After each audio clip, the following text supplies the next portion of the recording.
Pernikahan pada pandangan pertama, Zachary dan Serenity. Bab 381. Zachary menatap Serenity, yang juga menatapnya. Dia bertanya padanya, "Apakah kamu ingin pergi ke rumah saudara perempuanmu untuk melihatnya?" Serenity melihat jam di ponselnya dan berkata, "Hen tidak akan kembali saat ini." Dia berhenti sejenak dan menambahkan, "Kakakku akan mengurus urusannya sendiri. Aku akan berusaha sebaik mungkin membantunya jika dia meminta bantuan." Zachary kemudian terdiam. Dia sedang mengirim pesan teks kepada seseorang di teleponnya. Beberapa menit kemudian, dia tiba-tiba berkata kepadanya, "Suasana hatimu sedang tidak baik. Kenapa kamu tidak mengakhiri hari ini? Aku bisa menemanimu kemanapun kamu ingin pergi." Setelah hening sejenak, Serenity berkata, "Aku tidak punya tujuan kemanapun." Akhir-akhir ini suasana hati Serenity memburuk drastis saat mendengar cerita tentang pernikahan saudara perempuannya. Serenity dan Liberty selalu bersama selama beberapa tahun. Setelah Liberty menikah, Serenity mengira saudara perempuannya telah menemukan rumah yang baik dan bahwa apa yang menantinya adalah kebahagiaan seumur hidup.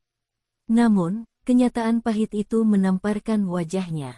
Pernikahan Liberty berantakan, sementara Serenity dan Zachary masih berusaha keras untuk memajukan hubungan mereka, jadi Serenity tidak tahu bagaimana itu akan berakhir. Serenity berpikir, apakah hidup kita akan selalu sesulit ini? Jika kamu bersedia mempercayaiku, ikut saja denganku dan serahkan sisanya padaku. Serenity menatap matanya yang gelap dan dalam, yang seringkali begitu dingin, sehingga dia tidak dapat memahami apa yang dipikirkannya. Namun, pada saat itu, Serenity melihat kekhawatirannya di matanya. Dia merasakan kehangatan dalam hatinya. Serenity mengangguk, "Baiklah, aku akan berkemas sekarang. Kita bisa jalan-jalan dan merasakan angin sepoi-sepoi yang sejuk." Tiba-tiba, dia melihat Snowball tergeletak di bawah mesin kasir dan bertanya dengan lembut, "Bagaimana dengan Ibu Len, Snowball, dan anak-anak kucing? Haruskah kita suruh mereka pulang dulu?" Zachary mengulurkan tangannya padanya. "Apa yang kamu inginkan?" "Kunci mobilmu." Serenity mengeluarkan kunci mobilnya dan bertanya, "Bisakah Ibu Len menyetir?" "Ya, para pekerja di keluarga York diharuskan bisa menyetir, karena keluarga York tinggal jauh dari pusat kota. Jika para pekerja tidak bisa menyetir, akan sulit bagi mereka untuk berangkat kerja." Zachary mengambil kunci mobil, menoleh, dan memanggil dengan suara berat, "Ibu Len." Ibu Len, yang bersembunyi di pojok berusaha untuk tidak menjadi orang ketiga, mendengar Zachary dan bergegas menghampiri. "Tuan York." Zachary menyerahkan kunci mobil Serenity kepada Ibu Len dan berkata, "Serenity dan aku tidak akan pulang secepat ini.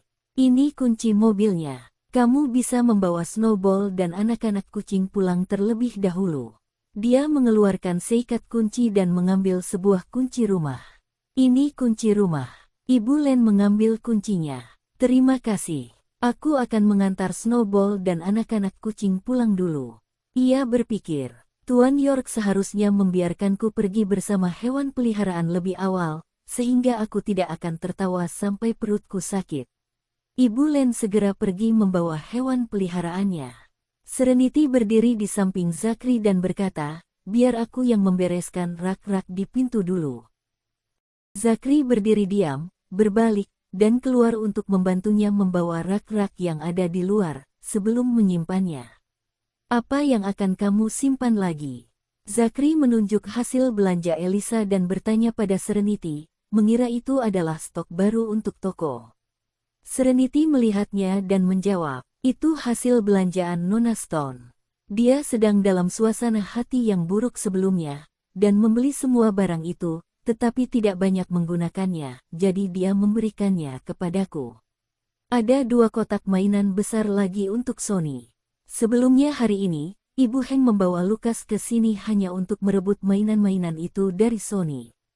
Dia hanya menceritakan kepada Zachary tentang pertengkaran Lucas dengan Sony yang memperebutkan mainan, dan tidak menceritakan secara gamblang bahwa mainan tersebut juga dari Elisa. Bab 382. Ketika Zakri mendengar itu, dia mengerutkan kening dan ingin mengatakan sesuatu, tetapi Serenity melanjutkan. Jasmine dan aku akan memberi kompensasi kepada Elisa dengan cara lain. Kami tidak akan memanfaatkannya. Serenity dan Jasmine tidak dapat menghentikan Elisa untuk menaruh barang-barang itu di toko buku. Jika mereka tidak menerimanya, mereka tidak dapat membayangkan seberapa besar kemarahan Elisa, jadi mereka harus menerimanya terlebih dahulu. Ketika Jasmine dan Serenity sedang merapikan sebelumnya, mereka memiliki ide bagus tentang berapa nilai barang-barang itu. Di masa depan, mereka akan menemukan kesempatan untuk membalas budi kepada Elisa. Ini bukan masalah memanfaatkannya. Toko Anda tidak begitu luas. Anda sudah punya begitu banyak rak buku dan kotak penyimpanan, tetapi Nona Stone terus-menerus memasukkan barang-barang ke dalam toko Anda. Anda tidak bisa menjualnya. Bukankah itu hanya menghabiskan tempat yang tidak perlu? Sebenarnya, Zakri hanya kesal karena dia tidak menempati tempat apapun di toko istrinya, dan Elisa mengalahkannya. Zakri mengira Elisa selalu memonopoli istrinya, jadi kebenciannya terhadapnya lebih dalam daripada pesaing cintanya, Xiaon Lo. Itu juga karena Elisa adalah seorang wanita, jadi dia tidak bisa berkata, "Serenity, aku tidak suka kamu menghabiskan begitu banyak waktu dengan Elisa. Aku akan cemburu, jadi kamu harus memutuskan hubungan dengannya." Jika dia berani mengatakan hal seperti itu, Serenity akan menatapnya dengan aneh, dan dia akan malu. Rumah kita luas. Kalau begitu, mengapa aku tidak memindahkan barang-barang ini ke rumah? Zakri terdiam. Dia sudah kesal karena barang-barang Elisa memenuhi tempat di toko Serenity, namun Serenity ingin memindahkan barang-barang ini ke rumah. Ayo pergi. Zakri menundukkan kepalanya, tidak ingin berdebat dengan Serenity tentang hal seperti ini. Serenity adalah orang yang periang, dan Zakri seringkali menjadi lebih frustrasi saat mereka berkonflik. Ini adalah sesuatu yang pernah dialaminya sebelumnya. Ketika Serenity marah, ia pergi berbelanja dan menghabiskan puluhan ribu dolar dengan menggunakan kartunya. Selain itu, ia menjalani hari-harinya seperti biasa dan tetap bahagia. Sebaliknya, Zakri menjadi sangat marah sehingga ia kembali ke vilanya. Jika Nenek Mei tidak menemukan cara agar mereka bisa kembali bersama, Serenity akan tetap mengabaikan Zakri. Oke, Serenity pun ikut bersamanya dan tidak melanjutkan topik pembicaraan.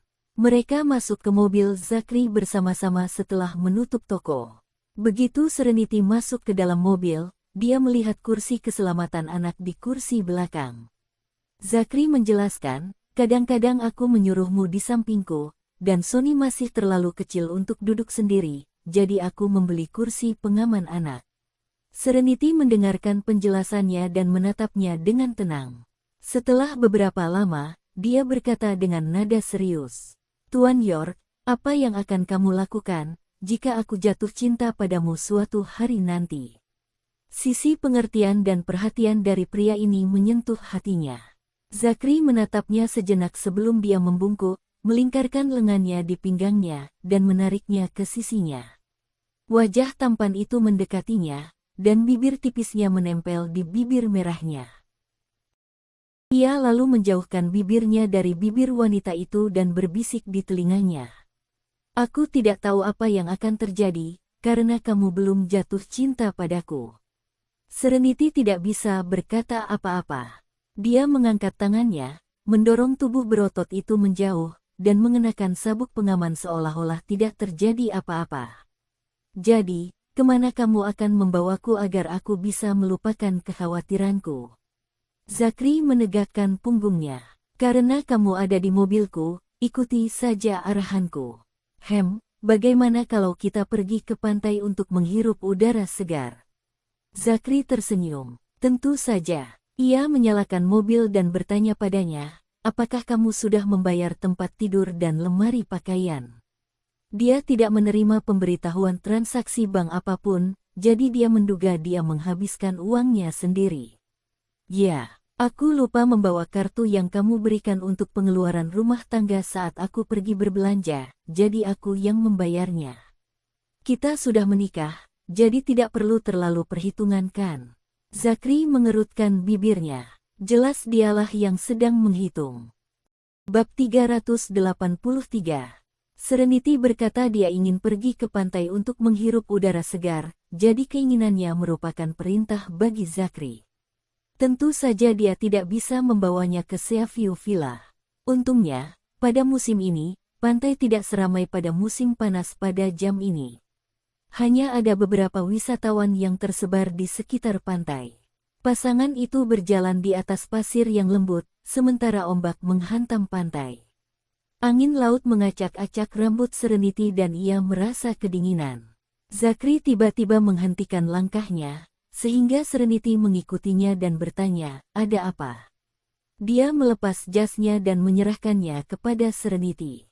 "Hari ini cukup berangin. Kamu harus memakai jaketku." Melihat Serenity tidak mengambil jaket itu darinya, Zakri melanjutkan, "Apakah kamu akan memakainya sendiri, atau kamu ingin aku membantumu?"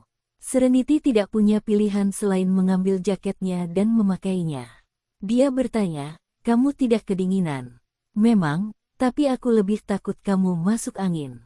Serenity menatapnya dan tertawa. "Tuan York, jawaban Anda berbeda dengan yang ada di acara TV. Pemeran utama pria biasanya akan berkata, 'Tidak, saya tidak kedinginan.' Anda bisa memakainya." Tentu saja jawabannya jujur. "Jika aku tahu angin laut begitu kencang dan dingin, aku tidak akan meminta untuk datang ke sini." Serenity mengenakan jaketnya dan langsung merasa hangat. Dia memiringkan kepalanya untuk menatapnya, dan kebetulan dia sedang menatapnya. Tatapan mereka bertemu, dan dia berkata, "Meskipun aku merasa kedinginan, aku tidak akan menyusut sepertimu. Aku mengenakan kemeja lengan panjang. Ini jelas lebih hangat daripada blus lengan pendekmu. Baiklah, sekarang setelah kamu menyebutkannya, aku jadi merasa tidak terlalu bersalah." Zalri mengerutkan bibirnya dan berkata, "Jika kamu khawatir aku akan masuk angin, kamu bisa memelukku. Dengan begitu, aku bisa merasakan kehangatanmu dan tidak akan merasa kedinginan lagi." Serenity hampir tersedak air liurnya. Apakah dia sedang menggodanya? Melihat Serenity terdiam, Zakri tahu dia tidak akan memeluknya, jadi dia terus berjalan maju. Dalam beberapa menit, Serenity menyusulnya dan mengembalikan jaketnya kepadanya. Sebelum dia sempat bicara, dia cepat-cepat berkata, "Kamu lebih tinggi dariku, jadi meskipun aku memelukmu, aku tidak akan bisa menghalangi angin untukmu. Kenapa kamu tidak pakai jaketmu dan memelukku saja?" Wajah Zakri tampak dingin saat Serenity mengembalikan jaketnya, tetapi setelah mendengar apa yang dikatakannya, ia segera mengambil jaketnya dan memakainya. Ia tidak sabar untuk menarik Serenity ke dalam pelukannya. "Ayo kita cari tempat duduk," usulnya. Serenity tidak keberatan. Zakri dan Serenity berpelukan sambil berjalan perlahan. Hal itu dianggap sebagai terobosan dalam hubungan mereka sebagai suami istri. Mereka akhirnya menemukan tempat yang tenang dan duduk di pasir. Saat mereka duduk, Serenity bersandar di dada Zakri, sementara dia memeluknya. Dia merasa hangat dan nyaman. "Tuan York, biasanya kamu memasang wajah dingin dan serius, tapi pelukanmu lebih hangat dari yang kubayangkan." Zakri menatapnya. "Oh, kamu pernah membayangkan aku memelukmu?" Serenity tidak bisa berkata-kata. Zakri mengerucutkan bibirnya dan tersenyum. Dia memeluknya sedikit lebih erat. "Tadinya aku akan mengajakmu ke pantai untuk makan malam seafood yang enak akhir pekan ini, tapi karena Liberty akan berbicara dengan Hank tentang perceraian itu, kurasa kamu tidak akan berminat untuk berlibur bersamaku di sini. Aku akan mentraktirmu makan malam seafood nanti malam. Sekarang kamu sudah menyebutkannya, aku lapar. Ayo makan sekarang." Zakri tertawa. "Oke, aku akan menemanimu malam ini apapun yang kau minta." Serenity berdiri dan berkata sambil tersenyum, "Jangan membuat janji kosong. Maukah kamu menari telanjang jika aku memintamu?" Zakri kehilangan kata-kata. Bab 384. Serenity tertawa. Dia tiba-tiba ingin melihat Zakri menari telanjang. Zakri berdiri dan menjentikkan ke dahinya, dan dia meringis kesakitan. Aku bahkan tidak tahu apa yang ada di pikiranmu. Kamu selalu tidak terduga. Serenity kembali mengungkapkannya. Nenek selalu menyuruhku untuk menidurimu, menelanjangimu, dan tidur denganmu, agar dia bisa punya cucu perempuan yang hebat. Aku masih berpikir apakah aku harus memenuhi keinginan nenek. Zakri menjentikan ke dahinya lagi saat mendengar ini. Aduh, itu menyakitkan, jadi Serenity membalas dendam dengan mencubit pipinya.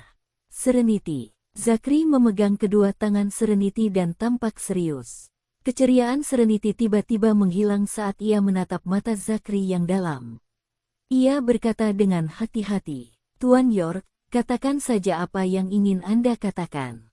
Penampilan serius Anda membuat saya takut. Dengarkan.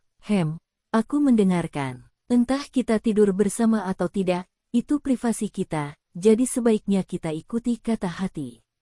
Jangan tidur denganku hanya karena ada yang menyuruhmu. Zakri tidak ingin pengalaman pertama mereka terjadi, karena campur tangan neneknya.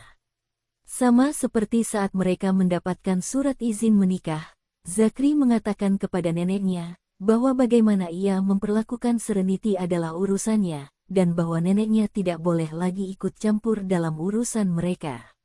Oh, kamu khawatir tentang ini. Serenity langsung merasa lega. Ia menarik tangannya dari telapak tangan besar pria itu, berbalik dan berjalan kembali. Ia berkata sambil berjalan, aku hanya bercanda. Aku tidak akan melakukan itu hanya karena apa yang dikatakan nenek. Dia juga merasa bahwa hubungan romantis harus datang secara alami. Zakri menatap punggungnya tanpa bicara. Dia merasa dia benar, tapi di saat yang sama, dia kehilangan sesuatu. Zakri kehilangan kesempatan untuk menyerangnya, menelanjanginya, dan tidur dengannya. Akan tetapi, masih terlalu dini bagi mereka untuk tidur bersama, karena mereka belum saling mencintai. Mirip seperti saat Zakri menjawab pertanyaan Serenity sebelumnya di mobil, ketika dia berkata, karena kamu belum jatuh cinta padaku. Zakri akhirnya dapat melihat situasi mereka dengan jelas. Ia bergegas melangkah maju dan menyamakan langkahnya. Ia mentraktir istrinya dengan hidangan laut di restoran tepi pantai untuk makan malam. Serenity meminta 2 botol bir. Saya suka memesan 2 botol bir saat makan malam dengan Jasmine. Enak minum bir dan makan di saat yang bersamaan. Zakri sedang mengupas udang untuknya dan menjawab, bir adalah satu-satunya hal yang dapat kamu minum dengan tingkat toleransi alkoholmu. Serenity tersipu. Aku tahu toleransiku terhadap alkohol rendah, tapi aku bisa minum 2 botol bir. Paling-paling aku bisa tidur nyenyak. Kamu mau minum? Kalau aku minum, apa kita bisa menginap di sini malam ini? Serenity bergumam dengan nada main-main dan berpikir. Baiklah, dia harus menyetir malam ini, jadi dia tidak bisa minum. Maka, Zakri mengupas udang dan membuang tulang ikan untuk Serenity, sementara dia makan, minum, dan bercerita tentang saudara perempuannya. Zakri tahu bahwa Serenity masih khawatir tentang masa depan saudara perempuannya, meskipun dia menghabiskan waktu bersamanya. Serenity menghabiskan sebagian besar makanan di meja. Sebagai seorang pecinta makanan, dia memiliki nafsu makan yang besar, dan Zakri akhirnya melihatnya. Zakri berpikir, setidaknya dia memiliki hobi seperti itu. Dengan begitu, aku dapat menggunakan ini untuk memenangkan hatinya. Aku tidak tahu harus berbuat apa, jika dia selalu tak terkalahkan seperti saat dia mengalahkan Noah Han dan para penjahat. Hari sudah gelap saat mereka selesai makan dan minum. Pasangan itu pun pulang. Begitu mereka masuk ke mobil, Serenity bersandar di kursi penumpang dan berkata kepada Zakri, aku mau tidur siang. Bangunkan aku saat kita sampai di rumah. Bab 385. Zakari melepas jasnya dan menyerahkannya kepada Serenity. Pakailah dan tidurlah. Karena mereka tidak lagi berada di pantai, Serenity menerima dan menutupi tubuhnya dengan jaket jas sebelum dia tidur. Zakri mematikan musik di mobil agar tidak mengganggunya. Dia mengemudikan mobil dalam diam sementara Serenity tertidur. Setelah beberapa saat, mereka tiba di Brinfield. Para pengawal berkeliaran di lobi, karena bos mereka tidak terlihat sepanjang malam. Setelah para pengawal melihat Ibu Len kembali dengan hewan peliharaan istrinya, mereka mengetahui bahwa bos mereka mengajak istrinya jalan-jalan. Para pengawal merasa cemas, tetapi tidak ada yang berani menghubungi bos karena takut mengganggu privasi pasangan itu. Saat itu ketika para pengawal melihat mobil Zakri, mereka segera bubar karena takut istrinya akan melihat mereka. Jim berlari paling cepat dan hampir menyelam ke semak-semak. Itu karena istrinya dapat mengenalinya. Zakri pura-pura tidak menyadari reaksi para pengawal. Serenity benar-benar tidak tahu apa-apa. Kalau tidak, dia pasti akan tahu ada yang tidak beres, karena para pengawal selalu berkeliaran di lobi setiap hari. Zakri memarkir mobil, membuka sabuk pengaman, dan berseru, "Serenity, kita pulang." Serenity tertidur lelap dan tidak mendengarnya. Mungkin karena dia minum 2 bir. Zakri menyenggolnya 2 kali, tetapi Serenity terjatuh ke samping dan tidak menunjukkan tanda-tanda bangun. "Kamu tertidur lelap setelah minum 2 botol bir saja. Sebaiknya kamu kurangi minum di masa mendatang." Zakri keluar dari mobil, menuju kursi penumpang, dan membuka pintu mobil. Ia membungkuk dan membuka sabuk pengaman Serenity, sebelum menariknya ke dalam pelukannya untuk menggendongnya keluar dari mobil. Para pengawalnya yang sudah bubar namun belum pergi jauh, melihat kejadian itu pun mengucek-ngucek mata mereka, tanda tak percaya. Setelah memastikan apa yang mereka lihat adalah nyata, para pengawal itu berbalik dan bergegas kembali ke apartemen mereka di gedung yang sama untuk tidur. Tampaknya bos dan istrinya baik-baik saja. Zakri menggendong Serenity ke atas, dan membunyikan bel pintu rumah mereka. Tak lama kemudian, Ibu Len datang dan membukakan pintu. "Tuan Zakyork, apa yang terjadi pada Nyonya Han?" Ibu Len hampir memanggilnya Tuan Zakri lagi. Dia minum 2 botol bir dan tertidur lelap. Zakari menggendong Serenity ke dalam ruangan. Nyonya Len akhirnya mengerti apa yang terjadi. Dia menutup pintu dan menguncinya. "Tuan York, apakah Anda butuh bantuan saya?" tanya Nyonya Len sambil berjalan mendekat. "Buka saja pintu kamarnya untukku." Zakri memberi isyarat kepada Ibu Len untuk membantunya membuka pintu kamar Serenity. Ibu Len melakukan apa yang diperintahkan. "Ibu Len, Anda bisa kembali tidur." Dia tidak akan rewel karena dia akan tidur nyenyak dengan alkohol di dalam tubuhnya. Ibu Len menanggapi dan berbalik untuk kembali ke kamarnya. Bahkan jika istrinya membuat keributan, bosnya akan menanganinya. Zakri berjalan ke tempat tidur sambil menggendong Serenity. Ia menurunkannya dengan lembut dan membantunya melepaskan sepatu. Ia bahkan menarik selimut menutupi tubuh Serenity sebelum berdiri untuk pergi. Saat melihat Serenity, Zakri tiba-tiba teringat sesuatu saat hendak pergi. Ia berbalik, membungkuk, dan mencium bibir Serenity. Setelah mencuri ciuman, Zakri berbalik dan berjalan keluar dengan puas. Saat sampai di pintu, ia berhenti lagi. Karena Serenity sedang tertidur lelap, dia bisa memanfaatkan kesempatan itu untuk mendapatkan kembali salinan perjanjian itu. Bab 386. Zakri menjalankan idenya. Dia menyelinap ke kamar Serenity dan mengobrak-abrik barang-barangnya seperti pencuri. Setelah mencari di semua tempat di mana Serenity mungkin menyembunyikan perjanjian itu, Zakri masih tidak dapat menemukan salinan perjanjian itu. Di mana dia menaruhnya? Zakri berdiri di depan lemari rias sambil menatapnya, sambil mencoba mengingat sudut mana saja yang mungkin terlewat. Dia telah mengobrak-abrik semua laci. Akhirnya, tatapannya tertuju pada selembar kertas di atas meja dengan gambar jepit rambut emas di atasnya. Dia mengambil kertas itu. Gambar Serenity sangat bagus. Mengapa dia menggambar jepit rambut emas? Zakri tidak dapat menebak maksud Serenity saat menggambar jepit rambut emas. Ia membaliknya dan melihat bahwa itu adalah persetujuan yang ia cari. Serenity mencoret-coret sisi belakang perjanjiannya. Tak heran dia tidak dapat menemukan perjanjian itu setelah dia menggeledah kamarnya. Zachary melipat salinan perjanjian milik Serenity dan memasukkannya ke dalam saku celananya. Ia kemudian berjalan ke tempat tidur dan duduk di tepinya. Ia menatap wajah Serenity yang sedang tidur sejenak dan mengulurkan tangannya untuk mencubit pipinya pelan. Dia tersenyum licik dan berkata, "Serenity, kamu terjebak menjadi istriku selama sisa hidupmu. Kalau saja Nenek Mei hadir, dia pasti akan menamparkan wajahnya." Zachary, yang mengatakan ia tidak akan pernah mengejar istrinya, kini menyelinap di sekitar kamar Serenity. Setelah Zachary mencuri perjanjian Serenity, ia kembali ke kamarnya dengan gembira. Ia kemudian mengeluarkan salinan perjanjiannya, mengambil korek api, bersembunyi di kamar mandi, dan membakar 2 salinan itu hingga menjadi abu, lalu membuangnya ke toilet. Kecuali Serenity dapat memutar kembali waktu, dia tidak akan pernah menemukan kesepakatan itu lagi.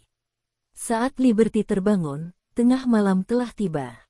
Dia belum mandi. Dia ingin membujuk putranya tidur sebelum mandi, tetapi dia tidak menyangka putranya akan tertidur. Liberty bangkit dan keluar untuk memeriksa pintu depan apakah terkunci. Melihat pintu tidak terkunci ganda dari dalam, Liberty tahu bahwa Hank masih di luar. Dia belum kembali jam segini, yang berarti dia berpura-pura pingsan atau menghindariku, gumam Liberty. Dia tidak percaya bahwa Hank tidak menyadari perbuatan ibunya. Mungkin itu rencana Hank. Hank tampak kesal saat mengetahui Liberty bekerja di Lewis & Co. Mungkin karena ia mengira, Liberty tidak akan bisa mendapatkan pekerjaan karena sudah lebih dari 3 tahun meninggalkan tempat kerja dan ia mengalami obesitas. Namun, ia berhasil bergabung dengan Lewis & Co., yang sama saja dengan tamparan di wajahnya. Hank mungkin adalah orang terakhir yang menginginkan Liberty pergi bekerja. Ibu Hank tidak kembali ke Bright Boulevard setelah membuat keributan sore itu. Sebaliknya, ia membawa Lucas pulang. Dia mungkin takut Liberty akan marah padanya setelah bekerja. Liberty menelepon ibu mertuanya, tetapi ibu mertuanya tidak berani menjawab. Oleh karena itu, ia mengirim pesan yang mencela kepada ibu mertuanya. Namun, ibu mertuanya tidak menjawab dan berpura-pura sudah tidur. Hank pun sama. Liberty kembali ke kamar dan mandi. Setelah keluar dari kamar mandi, ia mengambil teleponnya dan menelepon Hank. Kali ini, seseorang menjawab telepon. Liberty berteriak, "Hank Brown, jam berapa sekarang kau belum kembali?" Setelah hening sejenak, orang di ujung telepon berkata, "Hank sedang mandi." "Kenapa kamu meneleponnya? Kamu bisa meninggalkan pesan, dan aku akan menyampaikannya nanti." Itu Jessica Yates. Hank pergi untuk hiburan bisnis, dan Jessica adalah sekretarisnya, jadi dia menemaninya. Karena mereka minum alkohol dan mungkin Hank sudah merencanakannya sejak lama, Hank memeluk Jessica dan tidak melepaskannya. Jessica berpura-pura sulit untuk didapatkan, tetapi pada akhirnya, mereka jatuh bersama di tempat tidur. Jessica berubah pikiran setelah dia tidur dengan Hank. Dia ingin menantang Liberty secara terbuka, dan mencuri Hank dari Liberty. Jessica ingin Hank menceraikan Liberty, sehingga dia bisa menikahi Hank dan menjadi istri manajer. Bab 387. Pikiran Liberty menjadi kosong sesaat. Dia tidak menyangka Jessica akan menjawab telepon Hank. Liberty kemudian mengambil telepon dari telinganya dan merekamnya. Sahabat Zachary membantu Liberty menyelidiki dan mengumpulkan bukti perselingkuhan Hank. Namun, bukti yang dimilikinya hanya dapat membuktikan bahwa Hank berselingkuh secara emosional karena Hank tidak tidur dengan Jessica. Pada saat itu, pasangan yang berselingkuh itu mungkin sedang bersama, jadi Liberty berpikir untuk merekam panggilan tersebut terlebih dahulu. "Siapa kamu?" Jessica merasa puas ketika Liberty tetap diam. Reaksi Liberty persis seperti yang dibayangkan Jessica. Setelah Liberty mengetahui bahwa Hank berselingkuh, ia membuat keributan besar. Hank sangat kesal sehingga ia ingin menceraikannya, tanpa mempedulikan hak asuh putranya. Jika Liberty tidak menangis atau membuat masalah, Hank dan keluarganya akan berpikir bahwa Liberty ingin bercerai dan akan membuatnya tetap tinggal. Saya Sekretaris Hank, Jessica Yates. Siapa Anda? Tanya Jessica penuh pengertian. Siapa saya? Saya istrinya. Di mana Hank? Di mana Anda? Dan apa yang sedang Anda lakukan? Suruh Hank menjawab telepon. Volume suara Liberty meningkat saat dia berbicara, yang membuatnya tampak marah. Jessica merasakan kemenangan atas kemarahan Liberty. Jessica tidak menutup telepon dan berkata, "Sudah kubilang, Hank sedang mandi, jadi dia tidak akan keluar secepat ini. Bukankah Hank sudah memberitahumu bahwa dia ada acara hiburan bisnis malam ini? Aku sekretarisnya, jadi aku harus menemaninya. Kami minum alkohol, jadi kami tidak bisa menyetir. Hank memesankan kami kamar hotel dan berpikir kami bisa menenangkan diri sebelum pulang. Aku tidak menyangka kau akan menelepon tengah malam untuk menanyakan keadaannya." Jessica mengucapkan bagian akhir kalimat itu dengan nada aneh. "Ada begitu banyak sopir, jadi mengapa kau tidak memanggilnya untuk mengirimnya kembali? Mengapa kalian berdua bersikeras menginap di hotel? Apakah kalian berdua melakukan sesuatu di belakangku? Benarkah? Suamiku tidak pulang setelah tengah malam, jadi mengapa aku tidak boleh menelepon untuk menanyakan keadaannya? Itu hak prerogatifku sebagai istrinya. Apa hubungannya dengan orang luar sepertimu?" Teriak Liberty di telepon dengan histeris. Di ujung telepon, Jessica tampak tenang dan tersenyum. "Jessica Yates, apakah kamu tinggal dengan suamiku? Apa yang telah kalian berdua lakukan?" Teriak Liberty melalui telepon. "Hank mabuk, jadi aku harus menjaganya, dan tinggal di kamar yang sama akan lebih nyaman." "Kami tidak melakukan apapun, Nyonya Brown. Jangan terlalu banyak berpikir. Aku hanya menjaga Hank atas namamu, jadi kau seharusnya berterima kasih padaku daripada membentakku."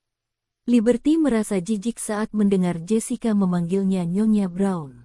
Benar saja, para simpanan memang berkulit tebal. Dia berkata pada dirinya sendiri untuk bertahan saja, dan mendengarkan omong kosong yang dikatakan Jessica. "Aku tidak butuh bantuanmu untuk mengurus suamiku. Beritahu aku alamat hotelnya sekarang, dan aku akan menjemputnya." Jessica menjawab dengan lembut, "Nyonya Brown, Anda masih harus mengurus putra Anda. Sekarang sudah tengah malam. Jika Anda datang ke sini untuk menjemput Hank, siapa yang akan membantu Anda menjaga anak? Jangan khawatir, saya ada di sini, jadi saya akan memastikan Hank mendapatkan perawatan yang tepat. Sekarang sudah sangat larut, jadi Anda harus tidur." Jessica langsung menutup teleponnya. Jessica menduga Liberty akan mengamuk di rumah. Setelah panggilan telepon terputus, Liberty memeriksa rekaman untuk memastikan bahwa panggilan telepon itu terekam. Liberty mengutuk Hank setelah dia menyimpan rekaman itu. Liberty menerima pesan baru di WhatsApp. Dia membukanya dan melihat bahwa pesan itu dari Hank. Tidak, seharusnya pesan itu dikirim oleh Jessica karena dia menggunakan ponsel Hank. Itu adalah lokasi hotel yang disertakan dalam pesan yang diketik oleh Jessica. "Ini alamatnya. Apakah Anda bebas untuk datang?" Liberty sangat marah saat melihatnya. Jessica tidak dapat menahannya lagi dan ingin menantangnya secara terbuka. Bab 388. Liberty tahu bahwa ia harus menjaga putranya dan tidak bisa meninggalkan putranya sendirian di rumah pada jam seperti ini, hanya agar ia dapat memergoki pasangan itu berselingkuh. Liberty sedang mempertimbangkan apakah ia harus menelepon saudara perempuannya. Haruskah dia mengganggu adiknya saat ini? Setelah ragu-ragu sejenak, Liberty merasa akan bermanfaat baginya untuk memanfaatkan kesempatan ini untuk menangkap lebih banyak bukti Hank. Karena itu, dia memanggil Serenity. Serenity tidur nyenyak setelah minum 2 botol bir, sehingga dia tidak tahu Zachary menggendongnya ke atas. Liberty memanggil Serenity berulang kali, yang memaksa Serenity untuk bangun. Serenity mengambil teleponnya, dan menjawab panggilan tanpa melihatnya ide pemanggil. "Halo, siapa itu?" "Seren, ini aku, kakakmu." "Kakak, ada apa?" Serenity, yang perlahan-lahan mulai sadar, teringat bahwa Liberty akan mengajukan gugatan cerai kepada si bajingan Hank dan mengira mereka bertengkar lagi. Rasa kantuk Serenity langsung hilang. Ia tiba-tiba duduk di tempat tidur dan bertanya dengan cemas, "Kakak, ada apa? Apakah Hank menyiksamu lagi?" Dia tidak pulang, dan bilang akan pulang larut malam karena ada urusan bisnis. Saat itu hampir pukul 1 pagi, dan dia masih belum pulang, jadi saya meneleponnya. Namun Jessica Yates yang menjawab telepon, dan mereka berdua tidur bersama. "Apakah kamu ingin pergi dan menangkap basah mereka?" Serenity segera membaca pikiran saudara perempuannya. "Aku butuh bukti bahwa mereka selingkuh. Dengan begitu, aku akan menang. Apakah kamu tahu di mana mereka?" Jessica sangat sombong, sampai-sampai dia mengirimiku lokasi hotelnya. "Seren, aku akan pergi sendiri. Bisakah kamu datang ke rumahku dan membantuku menjaga Sony? Aku takut dia akan menangis jika dia bangun dan tidak melihatku." "Kakak, aku akan pergi bersamamu." "Tidak perlu, mereka berdua.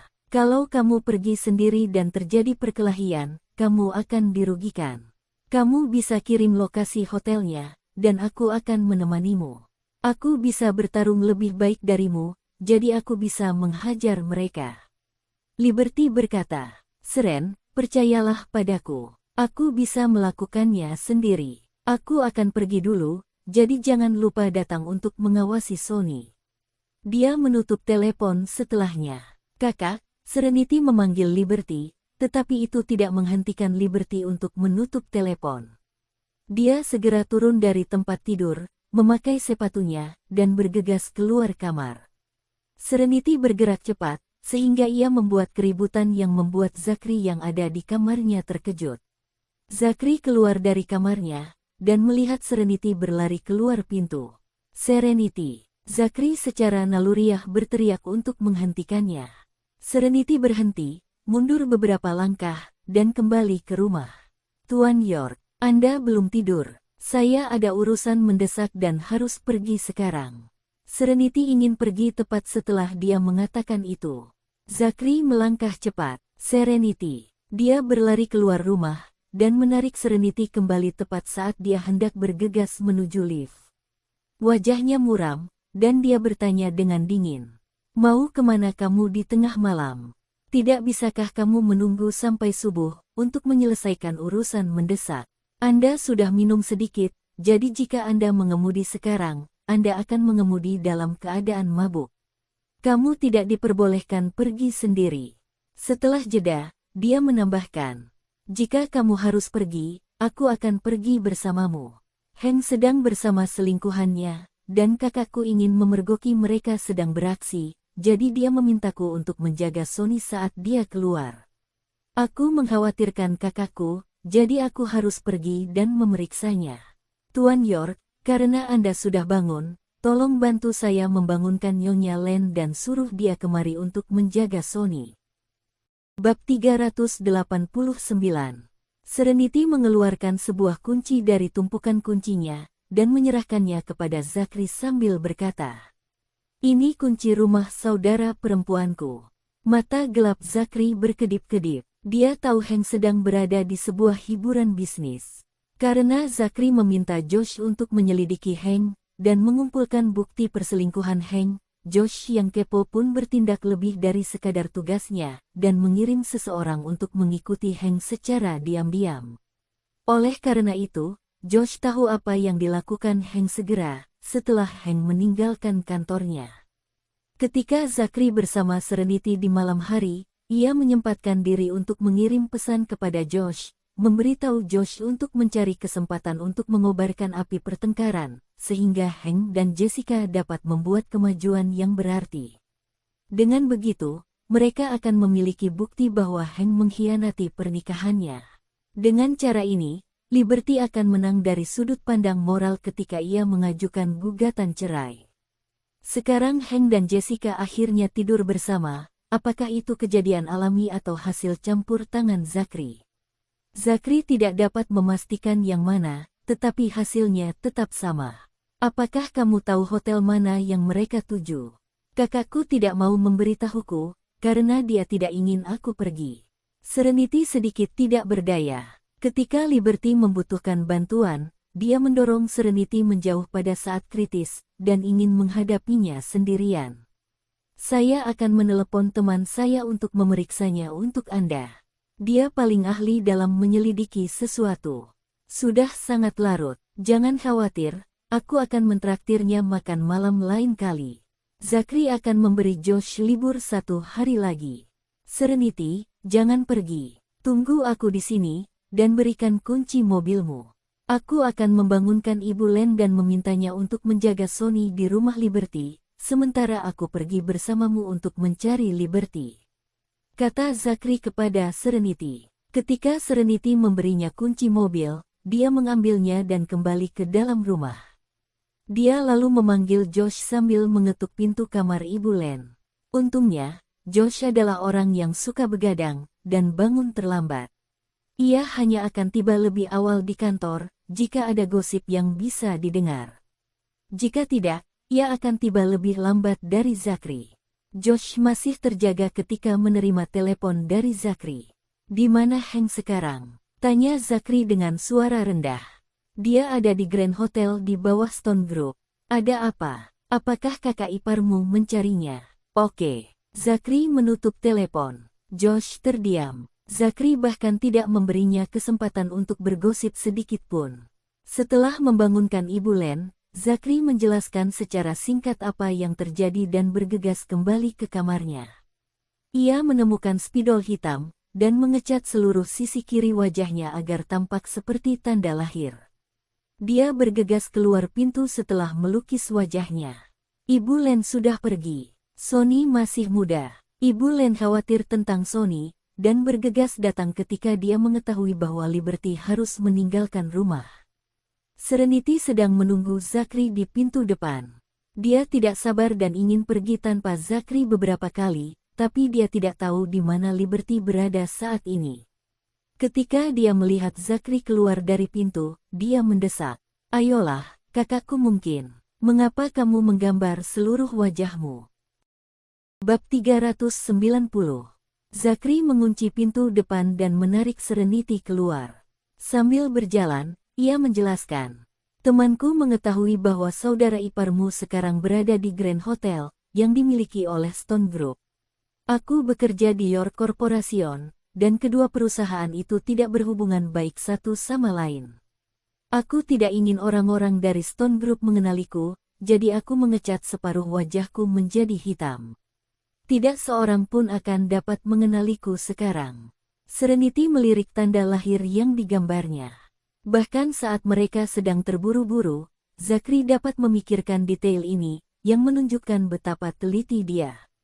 Tidak heran Zachary bisa menjadi eksekutif kerah putih di York Corporation.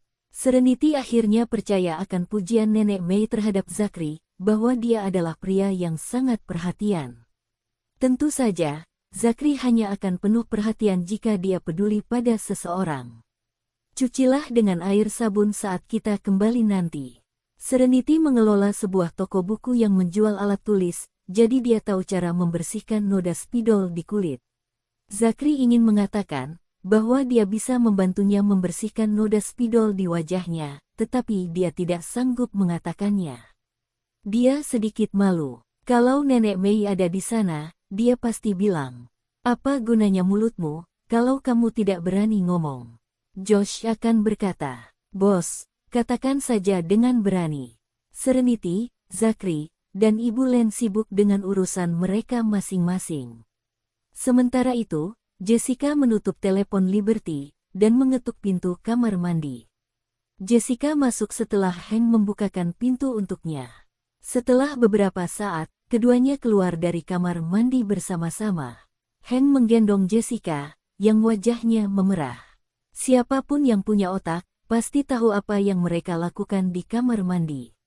Begitu mereka berbaring kembali di ranjang besar, Jessica mendekap Hank dalam pelukannya, dan tiba-tiba berkata, "Hank, aku lupa memberitahumu, bahwa istrimu baru saja menelepon dan memintamu pulang. Karena aku yang menjawab telepon, menurutmu apakah dia akan salah paham tentang hubungan kita?"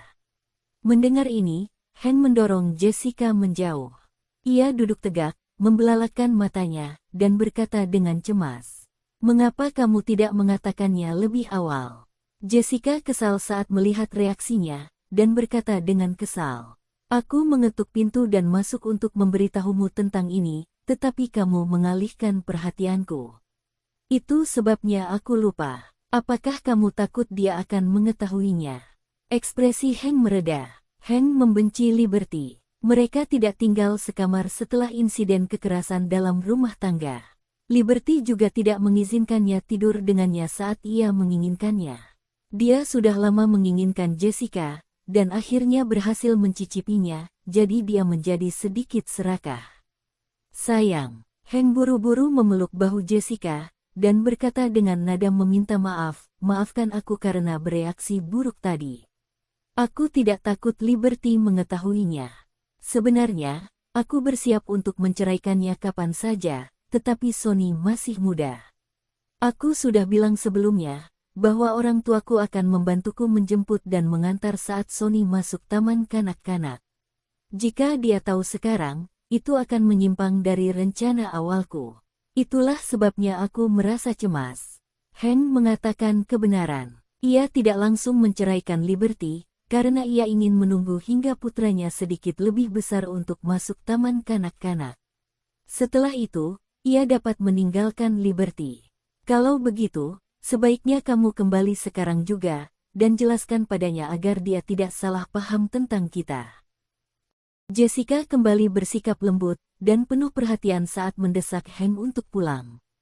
Hank tidak peduli lagi. Dia berkata, memangnya kenapa kalau dia salah paham?